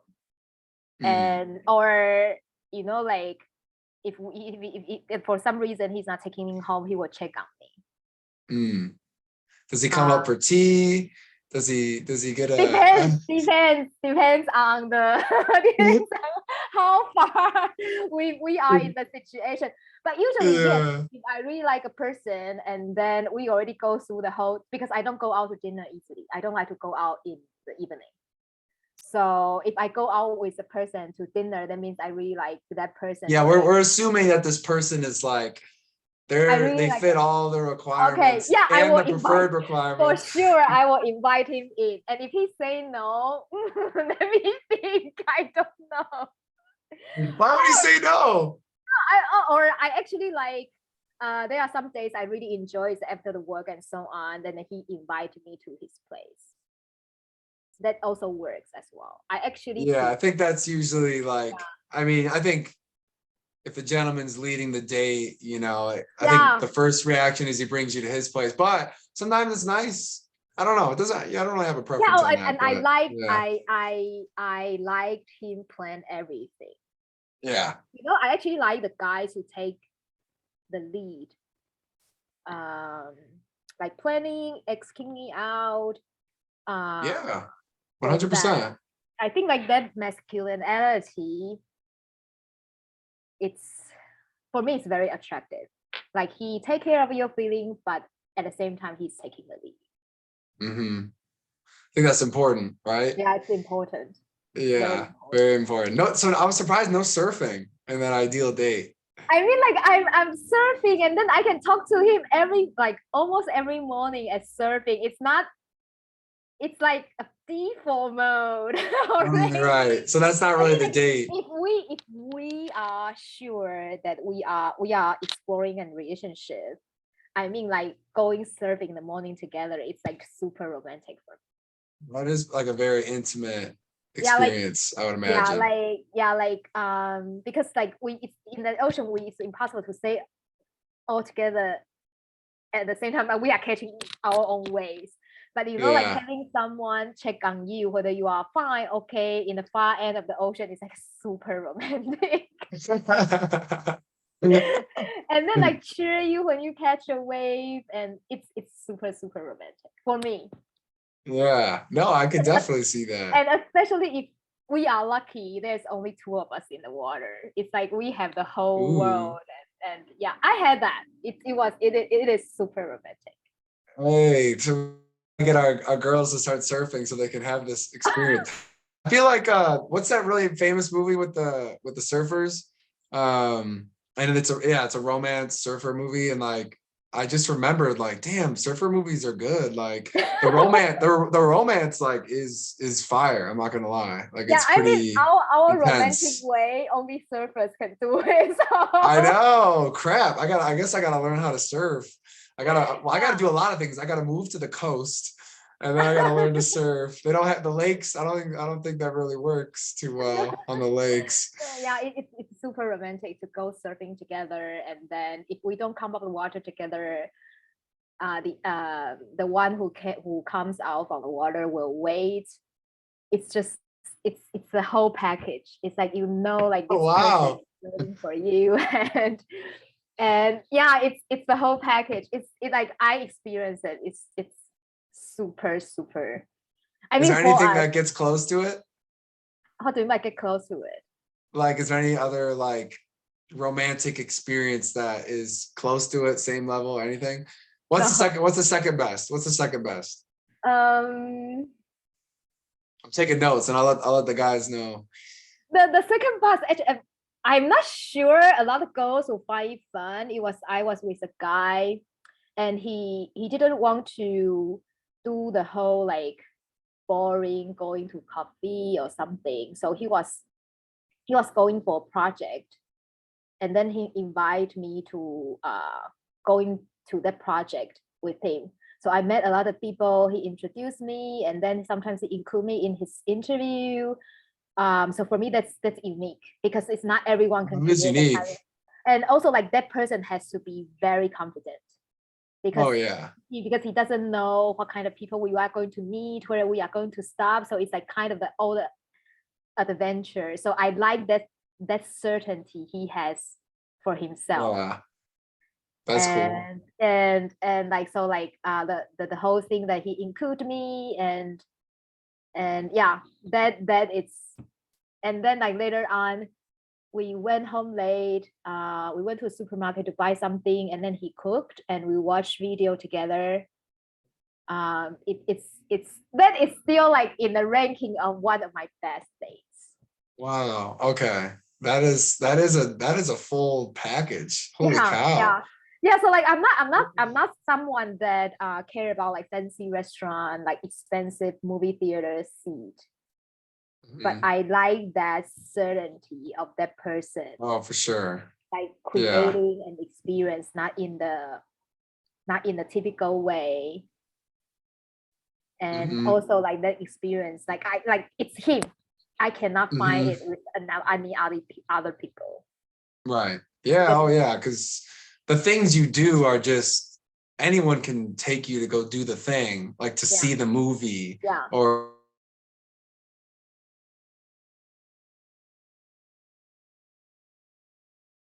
Hello,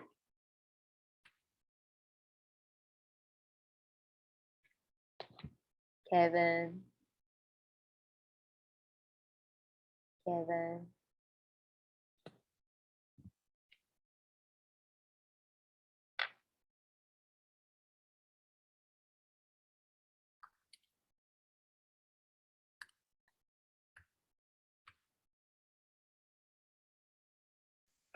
Again, like you say, like go to see the movie, and then after that you froze. yeah. I paused the recording for people who are listening, and then I just started it. No, I was just saying like there could be 100 people and you go to the same bar, you know, Yeah, but like the one guy that just makes you feel, you know, a certain yeah, way, yeah, that's the guy that yeah. Like wins. I think like I'm lucky. I have many like unique experience that I cherish. Oh, it's not making it easier for the guys after, but That's what it is. That's the game. yeah, that's That's the game. the whole That's the whole hustle. game. Yeah, yeah. So I am lucky. I have many, or like if it's not many, it's several like really nice. And just by surfing, there are like things that is not going to happen elsewhere with another person. It's unique to that person. Surfing is, I will say, you know, hey, you know, I guess like swimming is similar, you know, it's not gonna be the same, but like there's something with water, you know, like when it's I think raining like and you're because wet. swimming like there was with another date, you know, like went to, I didn't surf yet, and so we just went Mhm. to the beach. We swim in the ocean. So swimming is more like playing with each other, but surfing it's not. Yeah. Surfing it's energy. You know that person is there, and with all his attention, with the waves, with everything, there it's one slight bit attention is on you, because surfing you can't do it all the time together. And then, for example, like if we are in two different levels, the waves I can catch, it will be different from the waves he can catch. So probably we won't even wait for waves at a similar spot. Mhm. So that's not for me, like, because I had the experience of swimming, so it's more like being close, playing with each other in the Mhm. water. And you know, you are in your like swim shorts, and then like girls in the bikini, so there's also like this touch and exploration of the body. But surfing, it's a very special kind of intimacy Mm. for me, because we are together, we are not together, we kind of know we are together. Mm. Yeah. And yeah, so surfing is like you can be in the water, but you know, when it comes to Mm. catching waves and so on, you are on your own. And it's just where the person pay attention, or whether I can pedal out through the waves, or cheer me when I catch a wave, or pay attention to me on the other side of the ocean. Mhm. That is much more, you know, when that person can right next to you and you feel the energy, Mm. then that person spares some of the energy, and this energy is consciously allocated to you. Mm. I mean, like for me, I mean, like that's for me, but probably for others that be something else. I think there's something universally attractive. Like I said, like for sure being in water and surfing, you know, must be taking it to the next level, like you said, for sure. You For know what I me, yes. mean? Yeah, no, I think there's something to that. Now I'm very intrigued. I'm gonna pick up surfing as soon as possible. Invite girls to these dates. That's a great a date idea if you could surf and then teach her how to surf. Yeah, That's a and pretty teaching, like yeah, teaching surfing, I stud guess move. it's some other kind. I never experienced that, because I started meeting surfers that I Hmm. date, or I intend to date, or exploring dating, when Hmm.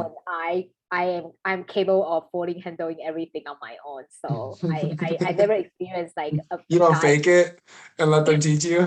No, no, I'm looking for strong guys. 1%, I remember? know you wouldn't. You wouldn't do. Oh, that's why I made the joke. That's hilarious. Wow. Well, hey, I think we just came up with like some tips and some advice like that I don't think we would have found if you talk about surfing. I think all the guys right now are gonna go pick up surfing immediately and try to experience this or some form, like, you know, post date, like if you have a pool, like that's always a really good time, like a glass of wine and go swimming. You know, I'm not trying to compare it to surfing, but I think that's a good start. Yeah, that's also Um, good as a good well. place. Yeah. Severe weather anytime like you're like dating, I think is No, exciting but too. I Life or think death circumstances. They say life or death circumstances are like some of the most, like if you have a life or death circumstance with the opposite sex, I don't even know if you have to be attractive. I just read some crazy stuff where like you immediately have this like connection that no other people can have because you literally I just you believe thought you were gonna so. die. I believe so. Yeah, Yeah. Yeah, yeah. but that's how like no one will come to that. To find the love of the life, okay? Someone's gonna try to like Yeah. fake that experience. That's how no one needs to come to that to find the love of their life. Yeah. It's a cautionary tale. Yeah. Well, hey, I know I had a blast today. Did you have a blast? I had a fun time Yeah, I talking with had you. Yeah. yeah, it's super fun. Yeah, well, I Oh, probably refer to is the the cat cat. yelling at you? So you have a good evening. Yeah, you too. Thank Yeah. you for coming on. Enjoy the rest of your day. And Yeah. I'll like pause it and we can just say bye to each other that way too. Do wait, tell people where they can follow you real quick and where they can find you. I'm on Instagram. The handle is Shuang-Min, or I'm also on Facebook. It's Shuang Min Zhang. So SHUANG dash MINCHANG. Follow on Instagram. Yeah, Bing bang Instagram, boom. Instagram is Shuang-Min, SHUANGMIN. Boom. All right, everybody. Love y'all. Thank you for tuning in. Bye-bye.